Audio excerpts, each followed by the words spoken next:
بسم اللہ الرحمن الرحیم۔ تو متوکل کو کسی نے کہا کہ کوئی جادوگر آیا۔ اب جادو عربوں کے لیے سن رکھا تھا کہ کوئی جادو تھا، بابل سے شروع ہوا۔ بابل حلہ کا پرانا نام ہے، قرآن کے اندر ہے۔ ہاروت و ماروت، ہاروت و ماروت کا واقعہ سن رکھا ہوگا، نہیں سنا تو پڑھ لیجیے گا۔ ہاروت و ماروت دو جادوگر تھے بنی اسرائیل کے زمانے میں، جناب سلیمان کے زمانے میں۔ بے بابل ہاروت و قرآن کے اندر آئے تھے کہ بابل، حلہ کا پرانا نام بابل، نجف سے 70 کلومیٹر کے فاصلے پہ ہے حلہ شہر، اس کا پرانا نام ہے بابل۔ قرآن میں بھی لفظ آیا، کہتے ہیں دنیا کی سب سے قدیمی تمدن کا نام، سیولائزیشن کا نام بابل، جہاں نمرود تھا، جہاں جناب ابراہیم علیہ السلام کو نار نمرود میں ڈالا گیا۔ ذہن میں آ گیا؟ تو اب یہ جادو پرانا تھا، لیکن ایک مرتبہ کوئی بنگال کا یا کہیں ہندوستان کا اس زمانے میں کوئی جادوگر اس کے پاس آیا، اس نے اس کی آزمائش کی، امتحان لیا، دیکھا ہاں واقعی جادوگر ہے۔ کہا فوراً جاؤ جا کے علی بن محمد کو بلا لاؤ، یعنی امام علی علیہ السلام۔ کہا جاؤ جا کے علی بن محمد کو بلا لاؤ۔ ذرا جادوگر سے کہا جب یہ آ جائے نا تو تھوڑا اپنا جادو دکھانا، پتہ چلے انہیں بھی کہ ہمارے پاس جادوگر بھی ہیں۔ واقعہ ذہنوں میں مجھے صرف اشارہ کرنا ہے۔ ایک مرتبہ کہا جاؤ جا کے بلا لاؤ علی بن محمد کو۔ اب وہ جو بیچارہ بلانے گیا وہ سوچ رہا تھا پتہ نہیں کوئی بے بس سا امام ہوگا، امام ہو ہی نہیں سکتا بے بس، اور جو بے بس ہو وہ امام نہیں ہوتا، جس کا بس نہ چلے وہ کیسا امام؟ امام بے کس ہو سکتا ہے، بے بس نہیں ہو سکتا۔ ایک مرتبہ وہ چلا، سارے درباریوں سے متوکل نے کہا کہ خبردار کوئی ان کے احترام میں کھڑا نہ ہو، کوئی تعظیم نہ کرے۔ 400-600 افراد، دربار پورا بھرا ہوا تھا، قلعہ موجود ہے، بہت بڑا قلعہ تھا، سب بیٹھے۔ ایک مرتبہ وہ آدمی شہر میں آیا اور شہر کی ایک گوشے میں، ایک کونے میں ایک گھر تھا، کہا یہ علی بن محمد کا گھر ہے۔ دروازے پہ دستک دی، کسی خادم نے دروازہ کھولا، کہا کس سے ملنا ہے؟ کہا علی بن محمد سے کام ہے۔ کہا آؤ لے چلوں۔ کہا سامنے صحن میں دیکھ رہے وہ جو قبر کے اندر عبادت کر رہے ہیں، رات کے وقت قبر میں عبادت کر رہے ہیں، کہ وہی علی بن محمد ہے۔ سنیں گے نا حضرات؟ کہ وہ جو قبر میں عبادت کر رہے ہیں وہ علی بن محمد ہے۔ اس نے کہا ہم کو دن میں قبر کے پاس نہیں جاتے، یہ رات میں قبر میں عبادت کرتے ہیں۔ ایک مرتبہ آگے بڑھا، آنے کے بعد امام سے آواز دے کے پوچھا انت علی بن محمد، کیا آپ علی بن محمد ہے؟ امام نے کہا میرا ہی نام ہادی ہے۔ ایک مرتبہ کہا آپ کو متوکل نے دربار میں بلایا، اب میں اپنے انداز سے پیش کروں گا، امام کیسے چلے ہوں گے؟ اس نے ایک مرتبہ امام سے کہا آئیے میرے ساتھ چلے۔ امام نے فوراً قبر سے قدم باہر نکالا، ابا قبا پہن رکھی تھی، ولایت کی قبا اوڑھ رکھی ہوگی، امامت کی ابا لے رکھی ہوگی، سر پہ عصمت کا تاج ہوگا، ہاتھ میں تولا کی تسبیح ہوگی، تورا کا ڈنڈا ہوگا۔ اب امام علیہ السلام چلنے لگے، اس نے کہا میں آپ کو راستہ دکھاؤں؟ امام نے کہا ہادی تیرا نام ہے یا میرا نام؟ جیسے ایک مرتبہ امام علیہ السلام نے کہا نا ہادی تیرا نام ہے، اس نے کہا ہادی تو آپ ہیں۔ امام نے کہا پھر میں راستہ جانتا ہوں، پتہ نہیں لوگ ہیں یا نہیں۔ ایک مرتبہ امام نے فرمایا کہا میں پھر راستہ جانتا ہوں، دکھانے کی ضرورت نہیں، جو دنیا کو راستے دکھانے آیا ہو وہ ہادی ہوتا ہے، اور جو خود راستے سیکھنے کا محتاج ہو وہ ہادی نہیں ہوتا۔ امام ایک مرتبہ چلے اور اپنے ہی انداز سے چلتے ہوئے دربار پہنچے۔ جیسے ہی دربار متوکل کے آئے تو متوکل نے کہا تھا سب سے کوئی احتراماً کھڑا نہ ہو۔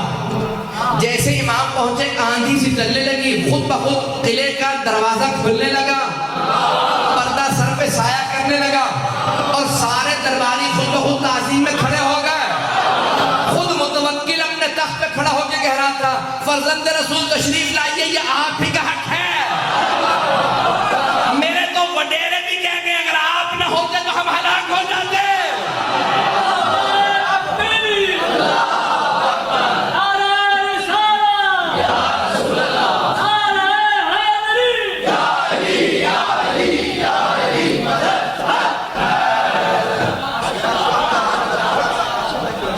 ایک مرتبہ امام علیہ السلام چلے اور جیسے ہی دربار میں داخل ہوئے سارا دربار امام کی تعظیم میں کھڑا ہو گیا۔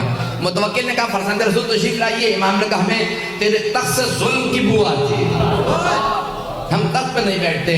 امام کے لیے ایک مرتبہ مسند بچھائی گئی اور ایک سامنے میز نما شیشے کو رکھا، اور کہا امام کے لیے کھانا لگا دیا جائے. کہ اس نے جیسے کھانا رکھا فوراً اپنے جادوگر کو آنکھوں سے اشارہ کیا کہ اپنا جادو دکھا. واقع ذہنوں میں ہوگا اگر لوگ ہیں یا نہیں ہیں. مجھے صرف اشارہ کرنا تھا. جیسے امام نے ہاتھ بڑھایا نا تو روٹی امام کے ہاتھ سے سرک گئی. امام روٹی تھوڑی دور ہو گئی. امام نے کہا جو بھی ہے باز آ جائے. عظمت امام علیہ السلام دیکھیے, نام نہیں لیتے, یہ نہیں کہتے میں جانتا ہوں جادوگر. امام نے کہا جو بھی ہے باز آ جائے. پھر امام نے دوسری مرتبہ ہاتھ بڑھایا, پھر ایک مرتبہ روٹی سے لگی. امام نے ایک مرتبہ کہا کیا ان درباروں میں شرفاء کی زبان نہیں سمجھتے لوگ؟ اب تیسری مرتبہ امام نے روٹی کی طرف ہاتھ بڑھایا, ابھی پھر بھی وہ باز نہیں آیا. سارا دربار دیکھ رہا تھا جادوگر اب کیا کرتا ہے. جیسے ہی امام نے ہاتھ بڑھایا, جیسے تیسری مرتبہ روٹی ہاتھ سے سرکی, اس دیوار کے اوپر غالیچہ تھا, غالیچے پہ ایک شیر کی تصویر بنی تھی. لیکن جادوگر کو جواب دینا تھا, پتہ نہیں لوگ پہنچ رہے نہیں پہنچ رہے. جادوگر کو جواب دینا مقصود تھا, اسے بتانا تھا تو جادوگر ہے, ہم صاحب اعجاز ہیں.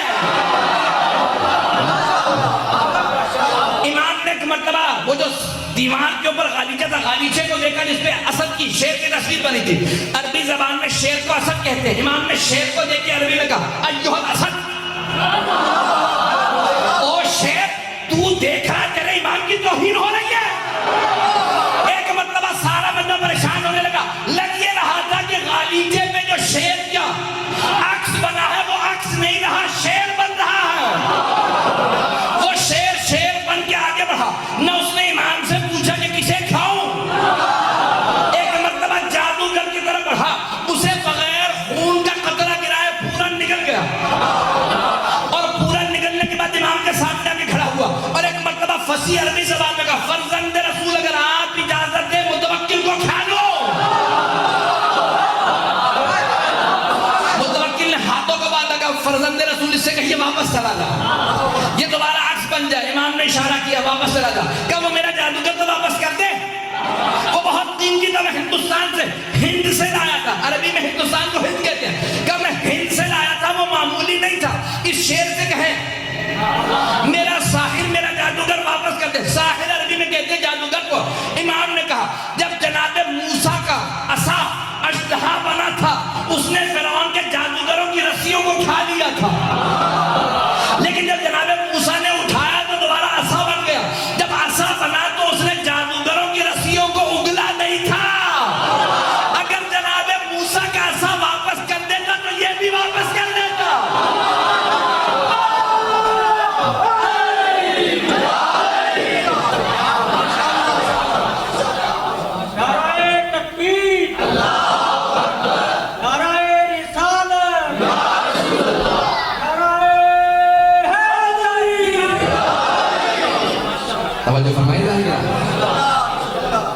قرآن میں لکھا ولن تجد سنت اللہ تبدیلا, تم اللہ کی روش میں کبھی تبدیلی نہیں پاؤ گے. جب وہ عصائے موسیٰ اژدہا نہیں لوٹاتا, سانپوں کو نہیں لوٹاتا, تو یہ بھی پلٹ جائے گا. عزیزان گرامی, واقعہ مکمل کر دوں؟ واقعہ بہت طولانی مکمل نہیں کر سکوں گا, لیکن جتنا پیش کر رہا ہوں اس کو سن لیجیے گا. اب ایک مرتبہ سب کی توجہ, وہ جو جتنے بھی دربار میں بیٹھے تھے سب کی توجہ امام کی طرف ہو گئے. پتہ نہیں لوگ ہیں. اب متوکل نے ایک مرتبہ مختلف لوگوں کو اشارے کیے بھی کوئی سوال کرو, کچھ کرو. مجھے خود سمجھ میں نہیں آ رہا کیا کروں. ایک گھبراہٹ سب پہ روب سا تعریف ہو گیا. امامت کسے کہا جاتا ہے؟ تو وہاں پہ ایک آدمی کھڑا ہوا, اس نے کہا کہ میں دعویٰ کرتا ہوں سنونی قبل ان تسألوا, جو پوچھنا ہے پوچھ لو اس سے پہلے کہ تم مجھے کھو دو. یہ مولا سے مخصوص ہے. آج من کن تو مولا ہے نا, تو اس لیے جملہ پیش کر رہا ہوں. تو امام علی ندوی سے بھی وابستہ ہیں, ان کا بھی ہو جائے گی بات, مکمل ہو جائے گی, اور مولا امیر المومنین کی بات آپ تک پہنچ جائے گی. تو ایک آدمی نے دعویٰ کر دیا جو پوچھنا پوچھ لو. متوکل بہت خوش ہوا کہ میرے دربار میں کسی نے دعویٰ کر دیا جو اہل بیت سے وابستہ ہے. تو دربار میں ایک درباری کھڑا ہو گیا. اچھا, اس کے سوال سے پتہ چل رہا کہ وہ تقیہ میں تھا لیکن تھا شیعہ. پتہ نہیں بات پہنچی یا نہیں پہنچی. سوال کرنے والے سے اندازہ یہ ہوتا کہ وہ شیعہ تھا. اس نے کیا سوال کیا؟ اچھا سوچ لے, جو پوچھنا ہے پوچھ لو. اس نے کہا یہی تو کہا جو پوچھنا ہے پوچھ لو. اس نے کہا اچھا یہ بتا حج واجب ہے؟ اس نے کہا یہ کیسا سوال ہے, یہ تو پوری دنیا کو پتا ہے واجب. کہا تو نے کہا ہے نا جو پوچھنا ہے پوچھ لو, میرے تو سوال ایسے ہی ہوں گے. اب تو بتا کہ تجھے جواب آتا ہے یا نہیں آتا؟ اس نے کہا حج واجب ہے. اچھا یہ بتا پھر انبیاء پہ بھی حج واجب تھا؟ تھوڑی دیر سوچنے لگا, پھر کہا کہ انبیاء پہ بھی حج واجب ہی تھا. انہوں نے کہا سوچ لے. کہا نہیں اچھا انبیاء پہ حج واجب تھا.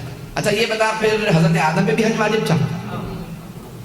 اب پریشان ہو گئے. کہنے لگا واجب بھی رہا ہوگا. اس نے کہا کہ واجب رہا ہوگا یا واجب تھا؟ اب ایک مرتبہ اسے پسینے آنے لگے جیسے مجھے پسینے آ رہے ہیں. مجھے تو پنکھا نہ ہونے کے جیسے پسینے آ رہے ہیں, اسے جواب نہ آنے کے جیسے پسینے آ رہے تھے. یہ نہیں تقاضا کرنا کہ مجھے پنکھا چاہیے. کراچی میں ایک بار مرتبہ گر چکا ہوں, یہاں پہ بھی آپ کی کراچی جیسے گرمی ہے لیکن الحمدللہ پھر بھی قابل برداشت ہے. توجہ میرے ساتھ رکھیے گا. صاحب مجلس کو زیادہ پریشانی ہوتی ہے, وہ میرے خیال میں پنکھا لینے چلے گئے. توجہ رہے گی میرے ساتھ. تو ایک مرتبہ کہا کہ بتا حضرت آدم پہ حج واجب تھا؟ اس نے کہا کہ واجب ہی ہوگا, واجب رہا ہوگا. اس نے کہا اچھا یہ بتا واجب تھا یا واجب رہا ہوگا؟ اس نے کہا نہیں واجب تھا. اس نے کہا اچھا کہ حضرت آدم پہ حج واجب تھا تو بتا انہوں نے کیا تھا حج؟ آپ تو ایسے خاموش بیٹھے جیسے آپ لوگوں سے پوچھ لیا میں نے سوال. تو کہنے لگا کہ بھئی کیا ہی ہوگا, اگر واجب تھا تو انہوں نے کیا ہی ہوگا. کہا بتا انہوں نے حج کیا تھا یا نہیں کیا تھا؟ تو کچھ سوچ کے کہنے لگا حضرت آدم نے حج کیا تھا. اس نے کہا کیا پوچھ لے گا زیادہ سے زیادہ؟ کہا حضرت آدم نے حج کیا تھا. کہا اچھا یہ بتا اگر حضرت آدم نے حج کیا تھا تو ان کا سر کس نے مونڈا تھا؟ حلق واجب ہے, حج میں سر کا مونڈنا واجب ہے. جناب آدم تھے زمین پہ پہلے بشر, پتہ نہیں آپ تو. کہا اگر انہوں نے حج کیا تھا تو بتا ان کا سر کس نے مونڈا تھا؟ اب بہت پریشان ہوا. کچھ دیر بعد کہا مجھے نہیں پتا. وہ پوچھنے والا بہت ذہین تھا. اس نے کہا جتنی اونچی آواز سے کہا تھا نا سلونی, اتنی ہی اونچی آواز سے کہے مجھے نہیں پتا, تو جاہل ہے, تجھے کہنا ہی نہیں چاہیے تھا سلونی. ایسا نہیں کہ بس بھی مجھے ہوا آ رہی ہے, میرے لیے اتنا کافی. ایک مرتبہ اس نے کہا کہ اگر نہیں جانتا تو کہہ تو جاہل ہے. اس نے کہا کہ ہاں میں جاہل ہوں, نہیں جانتا. اب متوکل کو پریشانی ہوئی. کہا میرے دربار میں کوئی ایسا ہے جسے اس سوال کا جواب آتا ہو؟ سارے درباری امام علی نقی کو دیکھنے لگے. جب سب نے امام علی نقی علیہ السلام کو دیکھا, متوکل چہرے پڑ رہا تھا, اس نے بھی امام کی طرف رخ کیا. کہا فرزند رسول کیا آپ جانتے ہیں؟ مولانا نے کہا ہاں میں جانتا ہوں. کہا بتائیے پھر جناب آدم نے حج کیا؟ امام نے کہا ہاں. کہا بتائیے سب سے پہلے جناب آدم ہی نے کعبہ بنایا تھا. اب یہ بہار میں بڑا تفصیلی واقعہ موجود ہے, وقت نہیں ہے. امام نے کہا حضرت آدم نے سب سے پہلے کعبہ بنایا, اور اللہ نے کہا آدم آپ کی نسل میں ہاجرہ آئے گی, صفا مروا کے درمیان چلے گی, یہاں پہ سعی ہے, اس کے بعد حلق ہے. تو کہا حلق کس نے کیا؟ کہ جب حلق کی نوبت آئی تو جناب جبرائیل جنت سے یاقوت لے کے نازل ہوئے, جناب آدم کے سر پہ پھیرتے جاتے تھے, جہاں جہاں پھیرتے جاتے تھے بال گرتے جاتے تھے, جہاں جہاں اس یاقوت کی روشنی گئی اللہ نے سب کو حرم قرار دے دیا.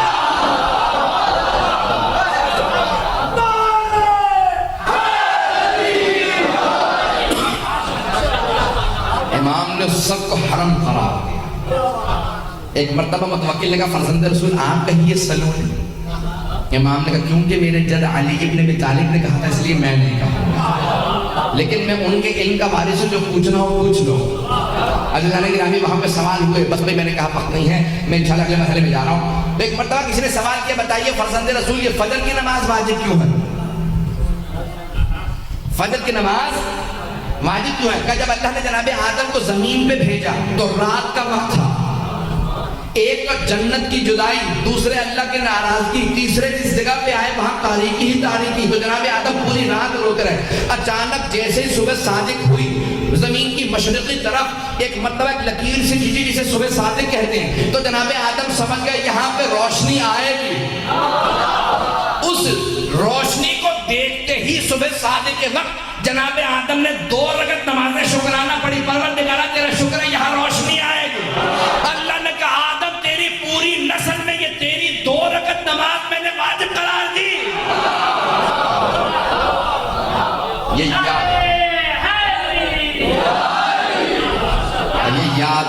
جناب آدم ہے. یہ جناب آدم کی یادگار ہے کہ بس اسی طرح سے ظہر اثر مغرب عشاء سب پوچھا, سارے سوالات کرتے رہے, یہاں تک ایک مرتبہ ایک چور کو لے کے آئے اور اس چور سے ایک مرتبہ مامور متوکل خود پوچھا کہ واقعی تو چور ہے؟ اس نے کہا کہ جانتا ہے چوری کی سزا کیا ہے؟ کہا ہاتھ کاٹا جائے گا. کہا پھر بتاؤ مسلمان کے جتنے بھی وہاں پہ علماء بیٹھے تھے, کہا مسلمانوں بتاؤ ہاتھ کہاں سے کاٹا جائے گا, چور آیا. تو ایک مسلمانوں کے 4 مذاہب ہیں, چاروں کا الگ الگ فتویٰ ہے. مذاہب اربعہ, امام ابو حنیفہ کا الگ ہے, امام مالک کا الگ, امام شافعی کا الگ, امام احمد بن حنبل کا الگ. سنیں گے اگر کہیں میں چھوڑ کے ختم کر دوں. تو اب ایک مرتبہ ایک نے کہا کہ بھئی ہاتھ عرف عام میں ہتھیلی تک ہے اور اس کو کلائی سے کاٹ دیا جائے, بس یہ ہاتھ کاٹنے کا. وَالسَّارِقُ وَالسَّارِقَةُ فَاقْطَعُوا أَيْدِيَهُمَا, قرآن کی آیت ہے. چور اور چوری کرنے والے مرد اور عورت کے ہاتھ کو کاٹ دیا جائے. یہ نہیں لکھا کہاں سے, لکھا فَاقْطَعُوا أَيْدِيَهُمَا, یعنی ان کے ہاتھوں کو کاٹ دیا جائے, ہاتھ کاٹنا. تو ایک مرتبہ اس نے کہا عرف عام میں کلائی تک ہاتھ کہا جاتا ہے.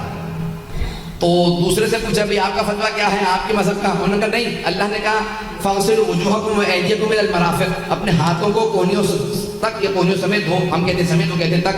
تو کہا کوہنی سے کاٹا جائے کیونکہ اللہ نے جب ہاتھ کہا ہے تو کوہنی تک کہا. توجہ ہے یا نہیں؟ ایک نے کہا کلائی تک, دوسرے نے کہا نہیں, اللہ نے قرآن میں کہا ہے ہاتھ اور کوہنی مراد دی ہے تو کوہنی سے کاٹ دیا جائے. تیسرے سے پوچھا آپ کا, اس نے کہا میں احتیاط کرتا ہوں دونوں کے بیچ سے کاٹ دیا جائے. پتہ نہیں حضرات ہیں یا نہیں ہے. اس نے کہا میں کہتا ہوں بیچ سے کاٹ دیا جائے. یہ کہتا ہے کلائی سے, وہ کہتا ہے کوہنی سے, میں کہتا ہوں بیچ سے کاٹ دیا. چوتھے سے پوچھا, اس نے کہا نہیں یہ پورا کا پورا ہاتھ ہے تو بازو. اب چور اس دوران جو ہے بیچارہ بلڈ پریشر کا ہائی ہو رہا تھا کہ کہاں سے میرا ہاتھ کٹنے والا ہے. ایک مرتبہ امام علی نقی علیہ السلام کی طرف رخ کیا متوکل نے کہا فرزند رسول بتائیے ہاتھ کہاں سے کاٹا جائے گا, ان چاروں میں سے کون صحیح ہے؟ امام نے کہا چاروں غلط. یعنی لوگ ہیں یا نہیں؟ گھبرا کے نہ سنیے حضرات, سارے بچے کی توجہ ہو, میں اگلے مرحلے میں جاؤں گا. امام نے کہا چاروں غلط ہے. کہا فرزند رسول, انہوں نے سب نے آیات پیش کی ہیں, آپ دلیل دیجیے. امام نے کہا صرف 4 انگلیاں کاٹی جائیں. آپ حضرات پریشان بیٹھے. امام نے کہا صرف 4 انگلیاں کاٹی جائیں گی, نہ ہتھیلی کاٹی جائے گی نہ ہاتھ. کہا فرزند رسول آیات انہوں نے بھی پیش کی, کوئی آپ کے پاس بھی دلیل ہے؟ امام نے کہا قرآن میں آیت ہے ان المساجد للہ جمیعا, کہ تمام کی تمام سجدگاہیں اللہ کے لیے ہیں. پیغمبر نے فرمایا 7 مقامات کا سجدے کے دوران زمین پہ رکھنا واجب ہے. پیشانی کا, ہتھیلیوں کا, دونوں گھٹنوں کا, دونوں پاؤں کا. اگر چور توبہ کر کے نماز پڑھنا چاہے تو نماز کیسے پڑھے گا؟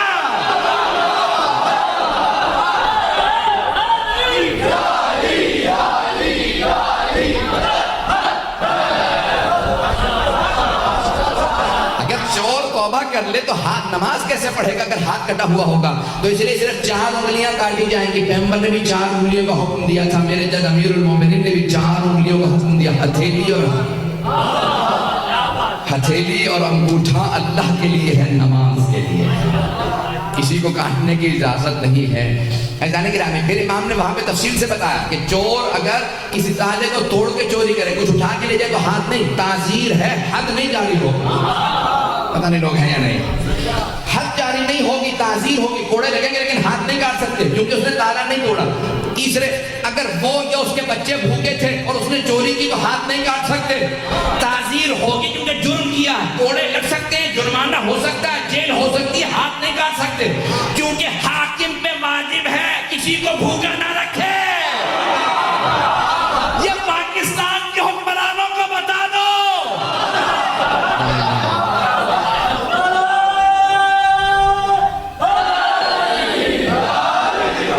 بات بہت رہی ہے, جو کسی کو بھوکے رکھے ہوئے ہوگا وہ خود جواب